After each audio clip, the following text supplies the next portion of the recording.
The broadcast is now starting. All attendees are in listen-only mode.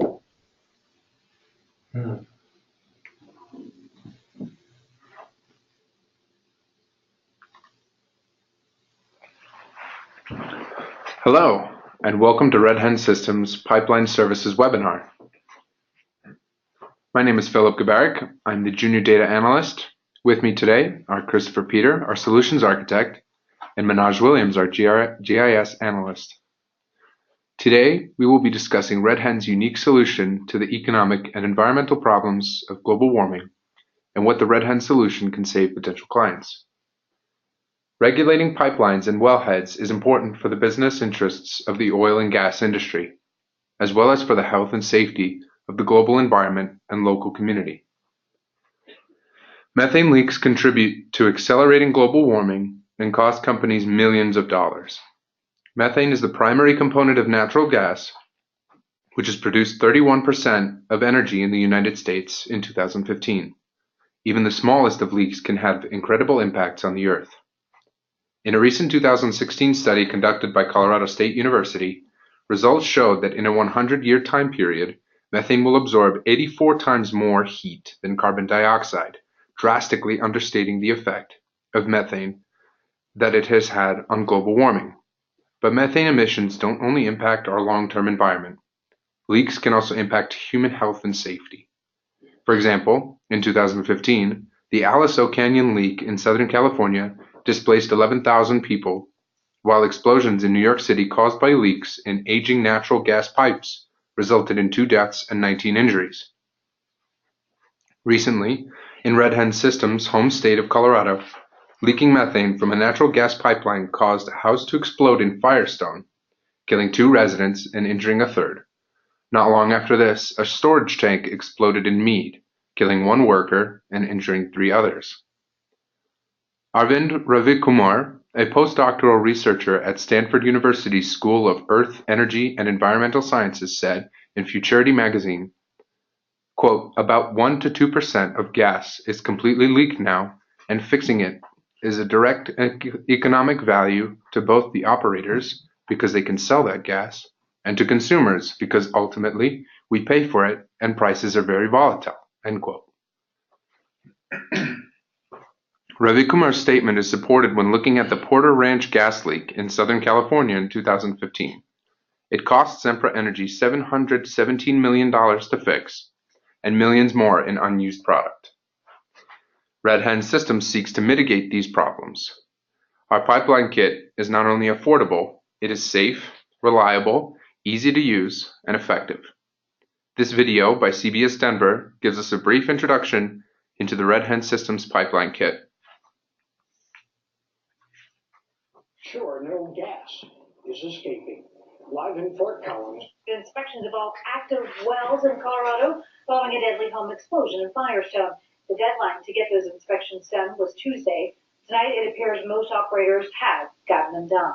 Mark Martinez and his brother-in-law, Joey Irwin, were killed in the explosion in April. Martinez's wife, pictured here with her husband, was seriously hurt. CBS 4 investigator Rick Sounder has been following the story for us for weeks. Rick joins us now with new details on those inspections tonight. Rick. Well, the mission, Karen, is to keep the dangerous gas inside the pipes. Today, we went along with a company whose job is to try to detect it. It may look like something out of Ghostbusters, but what this van does can save lives. In Firestone, 2 people were killed in April when methane gas exploded, destroying a house. This van detects that methane using sophisticated equipment inside, along with cameras to pinpoint the source. Neil Habermail is the manager of Red Hen Systems in Fort Collins. We try to find dangerous events that could possibly precipitate to explosion and whatnot before they happen. That is also the goal of the governor's well inspection order. Reports on flow lines to more than 16,000 wells have now been processed. Locations are to be noted for those within 1,000 feet of a home. Oh, that would happen. This company has been working for the government as well as the oil and gas industry, detecting emissions of methane, then analyzing as cameras record the spot where the possible leaks have occurred. Once we spot an emission, we're essentially relay that information to our end user in real time, whether it's through text message or a phone call. The gases carried in the lines can be profitable, but they also carry danger. Phase 2 of the governor's inspection program involves pressure testing the lines to make sure no gas is escaping. Live in Fort Collins, Rick Salinger, CBS 4 News. Thanks for staying on that, Rick. The Pipeline Inspection Kit, or PiPi Kit, can be used in two ways: as a service that we provide for prospective clients, or as a product that organizations can operate independently. Most companies choose to contract our team to monitor their pipelines due to the experience in our talented staff, as well as the relaxed reliability in contracting and meeting guidelines. The kit itself is made up of two independent sensor systems. Our dual approach collects both quantitative and observational data, using a Boreal laser to collect data, combined with a FLIR infrared camera and 4K resolution video. The camera allows us to eliminate false positives and verify our initial findings provided by the Boreal. The Boreal is the leading open-path tunable diode methane detection sensor. It reads methane levels as low as 0.1 ppm and detects emissions as low as 2 standard cubic feet per hour. We use the laser for methane. However, it also contains custom calibration for 4 additional gases: hydrogen sulfide, hydrogen fluoride, ammonium, and carbon dioxide. The FLIR camera provides visual evidence of emissions, volumetric visual measures of the plume, stabilizes imagery, and captures thermal and visible imagery for real-time reporting and post-process analysis. The FLIR camera Red Hen uses has a 640 by 512 resolution, double the resolution for standard optical gas imagery cameras. With the cameras we employ, emissions are visible from at least 150 feet above ground level. The cameras provide wider frame of view than standard cameras, which allows for larger installation inspections and clearer images. Finally, the camera's high sensitivity mode further enhances the detection level of the camera. We also conduct surveys with 4K video. The video allows our clients to see the data in post-production and further assists with finding methane leaks and the causes of such leaks. In addition to the laser and cameras, we include environmental sensors in the kit. The GIL 989-4 ultrasonic anemometer at 1 Hz provides wind speed and wind direction. The Airmar 200WX weather station at 10 Hz provides temperature, humidity, true and apparent wind chill, wind speed, magnetic compass heading, and other meteorological data. The Red Hen System's VMS 333 syncs all the data from these sensors together, embedding the metadata, including GPS information, into photos and videos. During the mission, our software Gasware provides real-time data collection, navigation, and reporting. After the mission, Gas Analyst provides post-process analytics using the wind speed and direction, accounting for temperature, humidity, and air pressure collected during the mission. Red Hen Systems maintains the data on an external hard drive, and the data is accessible on a secure network for the client to view. In summary, our method utilizes a laser, GPS, an optical gas imaging camera, additional sensors, and the VMS 333. The Boreal counts the methane levels, and the FLIR captures video of the plume showing where the gas is escaping. The VMS embeds the data from the sensors into a video file geotagging the exact location of the methane leaks along the pipeline. Once the patrol is completed, the data can be transferred onto an external hard drive or electronically to Red Hen Systems GIS analysts, who will decode the video, extract the methane concentration, GPS coordinates, and time data to smaller text files, and map the video. Clients will see the map results with color-coded dots so that they can respond quickly to areas of concern.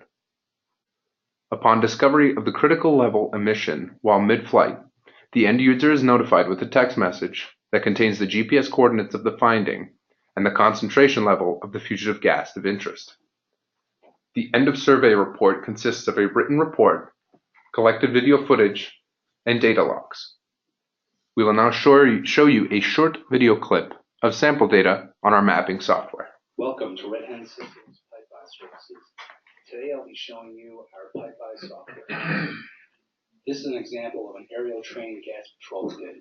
I loaded a couple of video tracks with their corresponding methane emissions track, which is being viewed through our infrared software, the Google Earth plugin, and our solution for viewing geospatial media.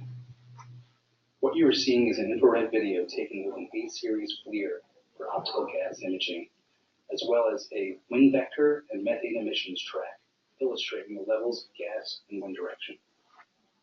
We collected and recorded all data using Red Hen's VMS 333, which is our data multiplexer, which takes several streams of data, GPS, and other sensor data, and embeds the data into the color and infrared video.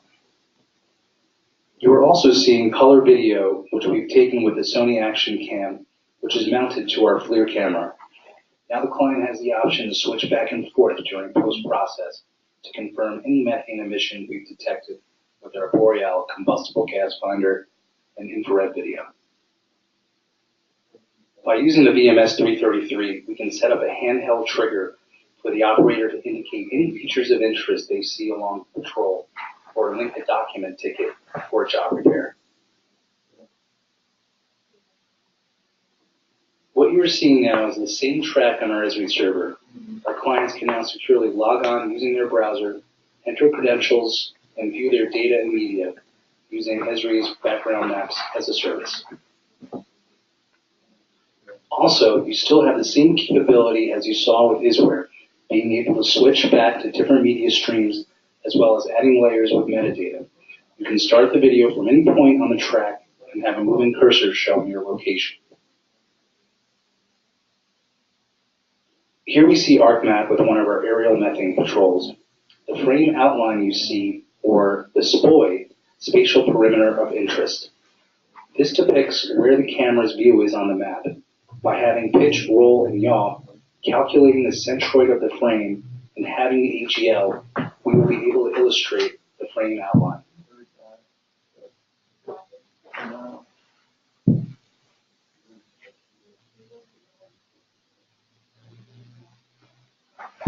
Our kit can be modified to suit aerial and ground transportation, whichever best suits our client's specific desires. For example, our most recent aerial survey consisted of a Niatros optical gas imager, Sony X100V color camera, FLIR A6788SC with lens focus, and a Tyler nose mount, in addition to the other sensors mentioned earlier. We have flown on a Bell 2016 B111 helicopter, an AS350 helicopter, and a Robinson R666 helicopter. Our ground-based approach provides pipeline mapping accuracy up to 10 centimeters, adding the benefit of careful analytics with regards to multi-line corridors. Ground surveys include the same basic equipment as aerial surveys. This concludes today's presentation. I would like to thank everyone for their time. We will now take time for any questions our viewers have.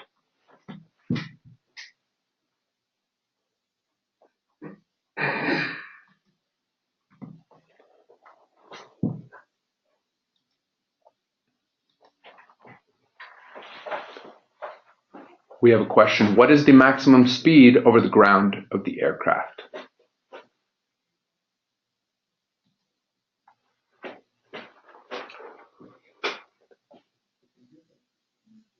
Okay, let's see if I can answer this one. Just from practice, they have been flying about 100 feet per second in the helicopter at about 120 feet above the ground? Yeah. Okay.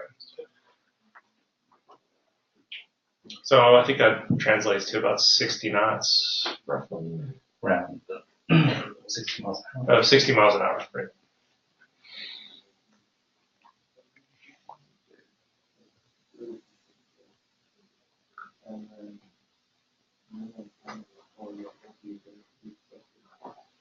We have another question. Have you used these systems with UAVs yet? If so, what has been the results? What type of UAV do you need to hold all these systems?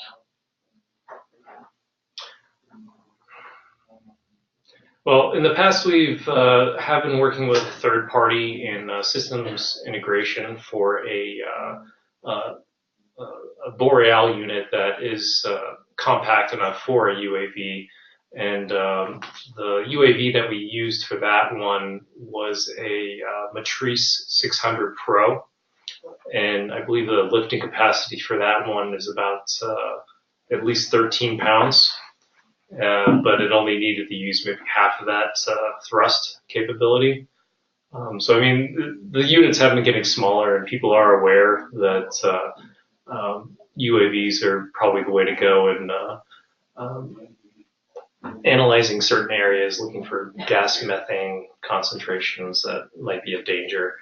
So it's just going to be an inevitability.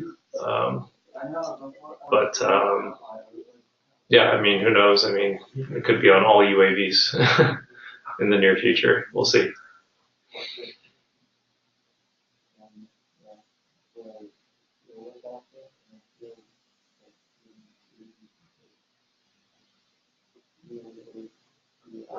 Should probably elaborate a bit more on that. We had UAVs that could do vertical takeoff and landing. They at Boreal themselves even have a model fixed wing that can survey land. We haven't really looked at any sort of compare and contrast between the differences in the data sets, but it may be a factor on how the UAV is in a mode of flight. So if it's in a fixed wing state, you might actually have better results than a rotor type aircraft. But again, we haven't looked at the results and compared the two. We have another question. What is the range of detection? Okay. We need to clarify a bit more on that. I mean, there's the range in which it'll detect methane. So I believe Phil mentioned that it can measure 0.1 ppm at its lowest. At its highest, it might be in the hundreds. Actually, we've seen measurements go up to 125 was yeah, 125 ppm was one measure that we've come across. As for distance from the source, that depends on the source's emissions rate, which could vary. But using our software analysis tools, we could actually find a direction, and using the kind of a machine learning algorithm that we've been using For wind detection? well, just locating it. Yeah, I think we've been using data sets to train an algorithm to actually find the direction of the source and what its concentration could be at that point.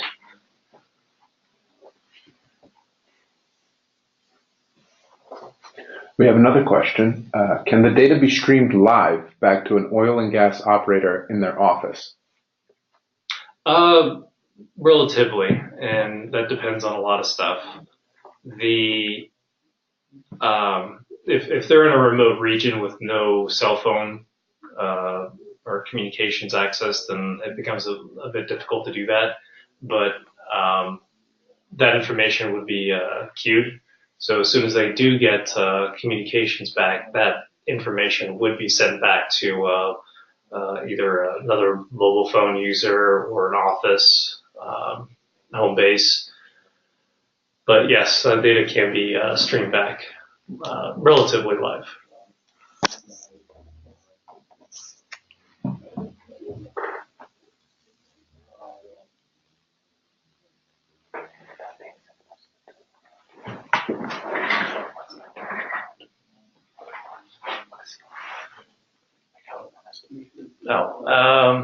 Yeah, I mean, the turnaround time, that really depends on network connectivity. There's no single answer for that. So if you do have network access, it'd probably be, I mean, just as fast as you can send a text message. That's how quickly it would be.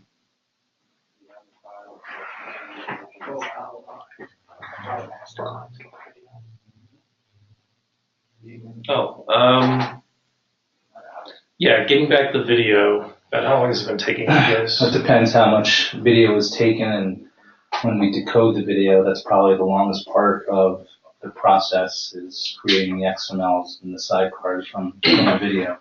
So usually we'll take one day, probably 80 gigs worth of video to process. So if you had about 4 hours of video from the morning, how long do you think it would take? Like if you were to get it immediately after it was recorded? Probably a half day. Okay. So we'd like to, comb through it and just make sure they're. So probably like in the evening of that same day. Yeah.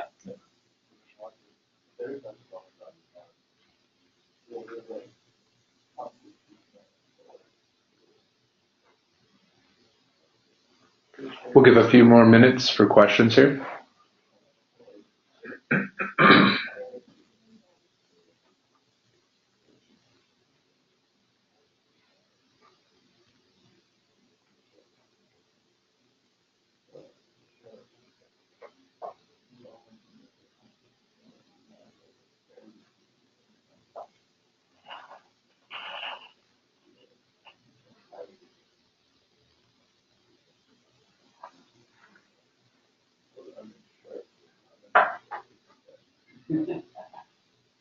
So in the meantime, Manoj, do you want to talk a little bit about the decoding process, what that looks like? After we receive all the infrared video and color video, we will take those videos, make sure there aren't any, make sure all the video's good, and just run it through our Isware software. And you can either use, so running it through that software takes a little bit of time. And when we decode that video, we are able to create the track where the helicopter has flown with the corresponding video. And that's what we do for our decode process.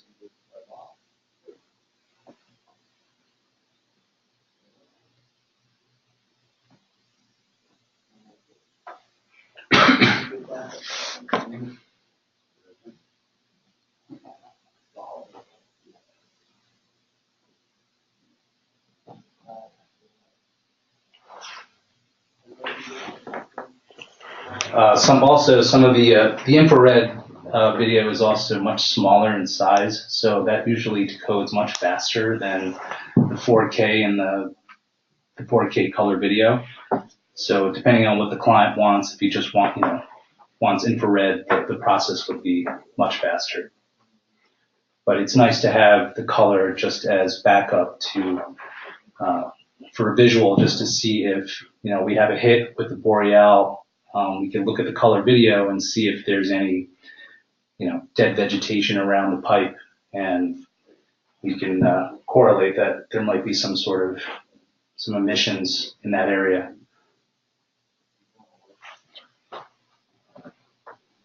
Yeah, I should mention that one big advantage of the VMS 333 is that whenever it's receiving data, it's converting that information into an audio signal.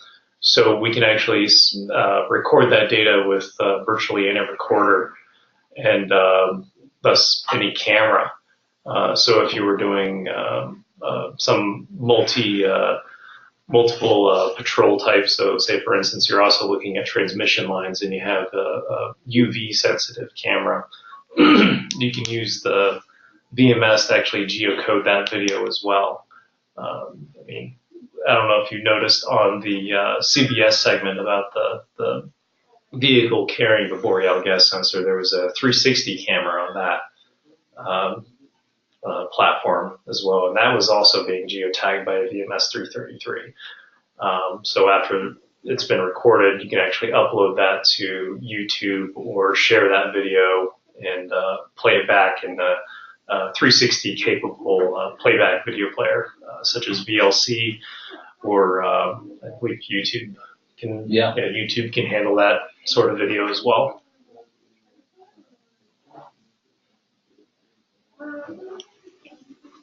Awesome. Well, I would like to thank everyone for attending. If you have any other questions, please feel free to contact us. Our number is 970-493-3952. And our email to best reach us is info@redhensystems.com. Or please visit our website, redhensystems.com, for more information. Thank you again, everyone, for attending. Oh, we have another question by Joel Shoot. 1 second here. How long have you been using this kind of system, and how many systems have you surveyed with this technology? So when I started here about 5 years ago, that's when we really started kicking off with it. In fact, that was one of the main projects I got started on, is how to look at that data from the Boreal gas sensor and figure out methods and techniques of finding the source of emission. So, I mean, we've been using it for well over 5 years. And, I mean, I can't go into too much detail about the number of leaks that we've surveyed, but we have come across them and received recognition for them. So, I mean, they are out there, obviously. And not just within Colorado, right? Right, not just in Colorado. We've surveyed in Pennsylvania, Texas, Canada, and I think California. Some time ago, we did in California.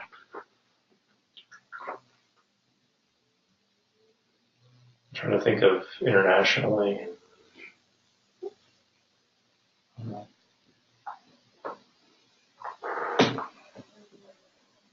Yeah.